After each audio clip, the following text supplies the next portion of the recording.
from a brother who was in Walpole State Penitentiary, it's a maximum security prison in Massachusetts. And he basically said, how come y'all at Harvard don't F with us in prison? And he was right. And so I collected a group of guys, because I asked him what he liked to do. He said, I like to play basketball. I said, I like to play basketball.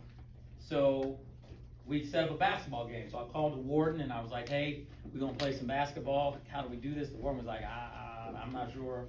We've never done this before, so I don't know. So we figured it out, though.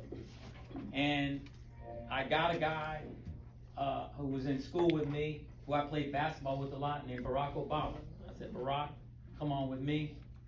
I got 3 other dudes. We all went out to this prison, and we played a game.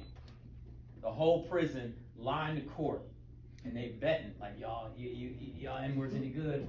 What's up? And at the end of the day, what was very clear to me and clear to everybody as I look back is that you change one scenario in any of our lives and we switch places. Any of those young brothers could have been the first black president. But because some of us on this side, these young black Harvard law students, every time we ran into the law, it happened to go the right way.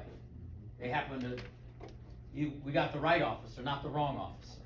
Because all of us have been stopped multiple times, but it's the experience that you have, and but for the grace of God, there go I. And I think that level of empathy we have to have in our leadership. So what I'm willing to say, just point blank, very clearly, is all those points that were made. U.S. Senator serves for 6 years, so that they would cover most of the years of of what was laid out here.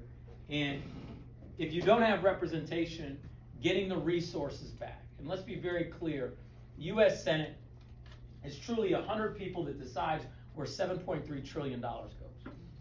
And so many of us look and we say, wow, why can't we get the resources? If we don't have anybody that's actually fighting to get the money back for these issues. And how come we keep electing the same types of people to office over and over and over and over and over again, expecting them, if we just educate them and show them the PowerPoint, that they're going to make a different decision? They're not. They're part of the establishment, and they'll agree with you and nod with you and say these things, and then it'll always be the same result. You're going to get the crumbs off the bottom. And so the commitment I'm certainly willing to make is that I don't want to be sent to the U.S. Senate to say like, oh, I'm going to go there and I'm going to be in this seat. I want y'all to walk into the Senate with me. That's right. It's a different mentality. It's about seeing Senate as service, not Senate as a pedestal. The idea is that if we have collective action, and the reason why this came to me. So, Barack and I became friends, blah, blah, blah, and then it was time for him to run for president. And he asked me and Kamala Harris to be his surrogates across the country doing work. And what I realized, the biggest mistake we made in that whole thing, because let's be clear, we sold hope and change, and nothing changed. And then people got sold, make America great again. America got worse, right? So people are just checked out. They're like, man, was it ever great? Why? What I realized looking back is that it wasn't about the victory on that Tuesday. What we should have been thinking is that the power is in the people who are going to create the movement, who were the movement. And we should have said, you know what, whatever happens on Tuesday, Wednesday we're going back and meeting again, and we're going to go clean a park. And then the next week we're going to go read to second graders. Whatever that is. And what happened is that he won, and then it all just went, because no one was thinking that the power is us, not the seat. If the people aren't in the seat, then what difference does it make? And there's never been one for Michigan. So that title, Make History, Not Excuses, it's very apropos here because we have an opportunity to make history. But this young brother said something to me that got me into tears. Because I was talking about voting. I told him how powerful the U.S. Senate was. I said, man, I'll be one of 100 people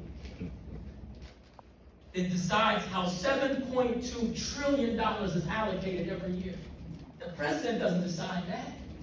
The U.S. Senate decides. The House of Representatives sends a bill to the Senate. They don't decide that. Supreme Court doesn't decide that. 100 people in this country decide the allocation of $7.2 trillion a year. You want resources coming back to your community? You need to have a seat at the table. We've never had one. If we had 12 black senators right now, we'd still be underrepresented. And that's all we've had in 250 years.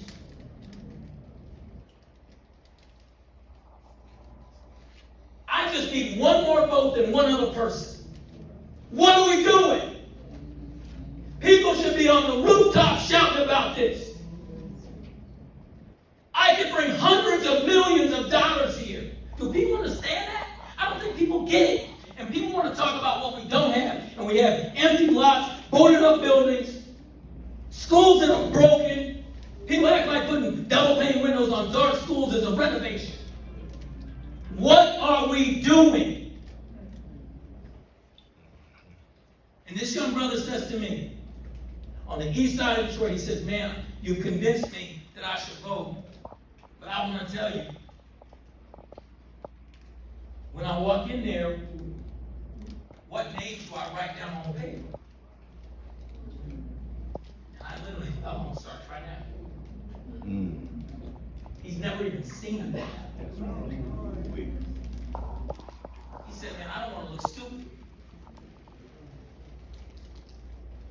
We failed him. I said, man, you've taken SAT. He said, yeah. I said, that's all it is. You just fill in a bubble. He said, for real?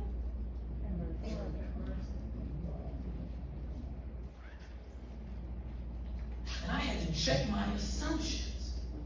Because I just realized I've been operating in a blind spot. They call that a scotoma, a blind spot where you can't see something. Everybody, I'm assuming that he understands. I'm asking him to vote. I'm assuming he knows what a ballot looks like.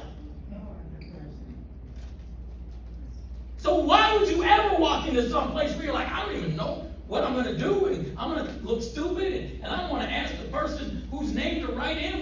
Why would you ever even do that? You would never walk into that situation. And we, as a community, have not taught our babies. Mm-hmm.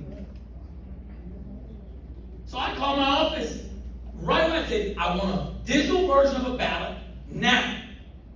And I'm going to have 20, 30, 40,000 copies printed. And I'm going to walk around. It's a sample ballot. This is what a ballot looks like.